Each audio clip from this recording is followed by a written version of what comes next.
जय श्री राम दोस्तों, वॉक पे चर्चा में आप सबका स्वागत। पिछले हफ्ते में मोदी जी ने जितने हजार लाख करोड़ों के प्रोजेक्ट्स का उद्घाटन कर दिया या शिलान्यास कर दिया एक टाइम बाउंड पीरियड में,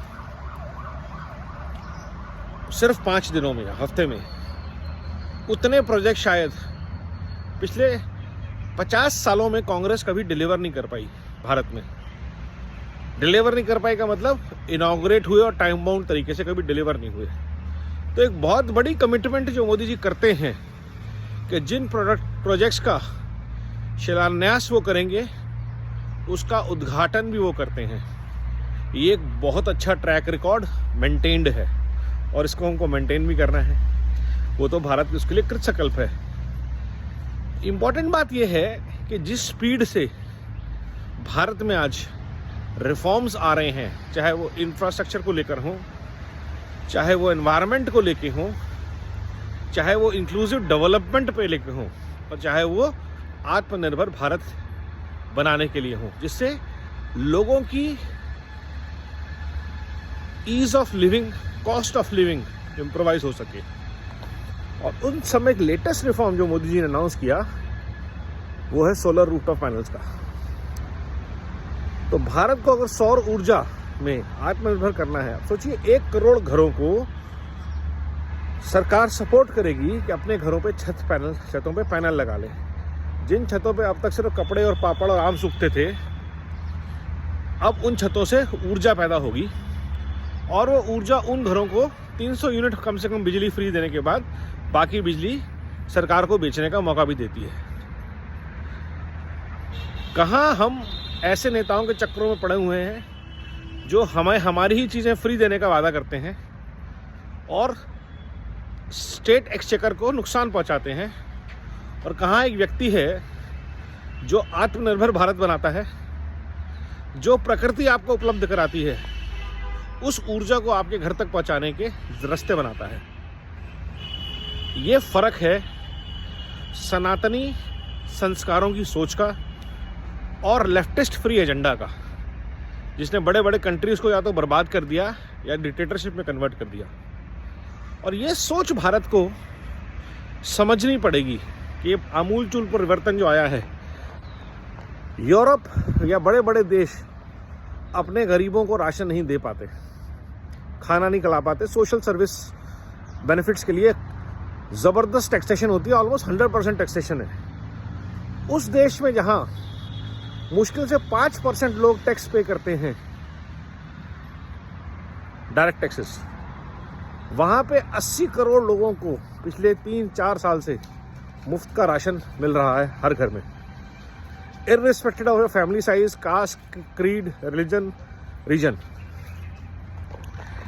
ये एक बहुत बड़ी अचीवमेंट है towards elevating poverty at multiple levels, जिसे हम मल्टी डायमेंशनल पॉवर्टी एलिवेशन बोल रहे हैं, लाइफस्टाइल एलिवेशन बोल रहे हैं। लोगों की ज़िंदगी बेहतर हो रही है, पॉवर्टी अलग अलग तरीके से कम हो रही है, हेल्थ केयर एक्सेस बेटर हो रही है, logistical access, job access, income at home wherever they are staying, their native place, facilities at home, एक देश एक राशन कार्ड ऐसी स्कीम्स के साथ, और किसान पेंशन, उज्ज्वला, महिलाओं को पेंशन, ये सारी सुविधाएं लोगों तक घरों पे पहुंच रही हैं बिना किसी कट के। क्यों? सिर्फ एक आधार से। तो ये जो सरकार ने इतने 5-10 साल में सिस्टम बना दिया और उसको डिलीवर कर दिया, ये वर्ल्ड वाइड कोई नहीं कर पाया आज तक, कोई नहीं। जहां जिस कंट्री से फेसबुक, गूगल, बड़ी बड़ी टेक्नोलॉजी कंपनीज आती हैं, वो कंपनी भी आज पर्चे पे चल रही है। उस कंपनी में भी वैक्सीनेशन जो हुआ वो पर्चों पे हुआ है। और एक भारत है जिसने वैक्सीन प्रोग्राम डिजिटली रन किया और करोड़ों लोगों तक डिजिटल इंक्लूजन के through nobody is left behind. This is a transformation where modern technology is used by ancient values and systems to deliver benefits to everyone. हर सबका साथ सबका विकास, सबका प्रयास इस तरह से डिलीवर होता है।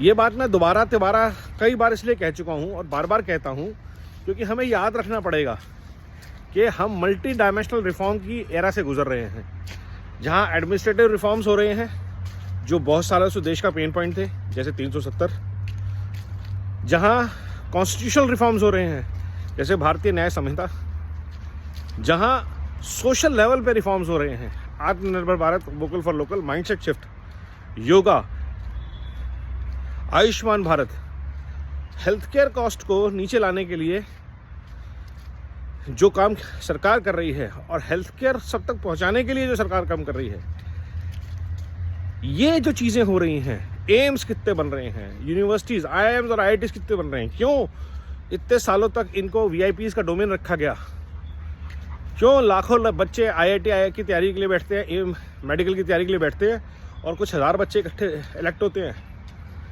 99% वाले बच्चों को भारत से पढ़ने के लिए बाहर जाना पड़ रहा था, जाना नहीं चाह रहे थे, सीट नहीं थी। अब वो सीट्स क्रिएट की जा रही हैं और ये हर लेवल पे काम हो रहा है, हर स्केल पे काम हो रहा है। क्यों मेट्रो सिर्फ दिल्ली, बॉम्बे और कलकत्ता में हो, छोटे शहरों में क्यों ना हो, आज हैं। तो ये जो मल्टी डायमेंशनल रिफॉर्म्स चल रहे हैं भारत में, ये सिर्फ इसलिए हो पा रहा है कि एक सरकार है जो डिटरमाइंड है, बिना करप्शन के फोकस कर रही है स्वराज पे, मैक्सिमम गवर्नेंस डिलीवरीज पे, मिनिमम गवर्नेंस इंटरफेरेंस पे, और ये प्रयास चलता रहना चाहिए। सुनने में आ रहा है कि एक इंटरव्यू आया है युवराज का जिसमें वो कह रहे हैं कि इराक ने जिस तरह सद्दाम हुसैन को गिराया था, लोग इकट्ठे हुए थे, नेटवर्क बना था, ये हुआ था, वो हुआ था, ऐसे सिग्नल्स को हमें पढ़ना है कि वो क्या कहना चाह रहे हैं, किन किन लोगों के साथ हाथ मिला के क्या क्या करना चाह रहे हैं और उन लोगों का ट्रैक रिकॉर्ड क्या है। ममता से लेकर के अखिलेश यादव तक और फारूक अब्दुल्ला से लेकर शरद पवार तक सबका ट्रैक रिकॉर्ड भारत ने देखा है।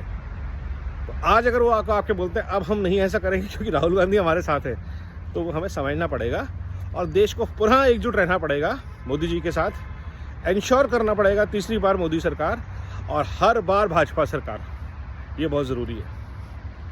और भाजपा का भी दायित्व बनेगा इसमें कि हमें नॉन परफॉर्मिंग एमपीज़, जैसे कि हमारे नोएडा के एमपी हैं, इनको हटाएं और ऐसे लोग नए लीडर लेकर आए जिनके अंदर पोटेंशियल है, जिनका ट्रैक रिकॉर्ड पाक साफ है एज पब्लिक सर्वेंट्स।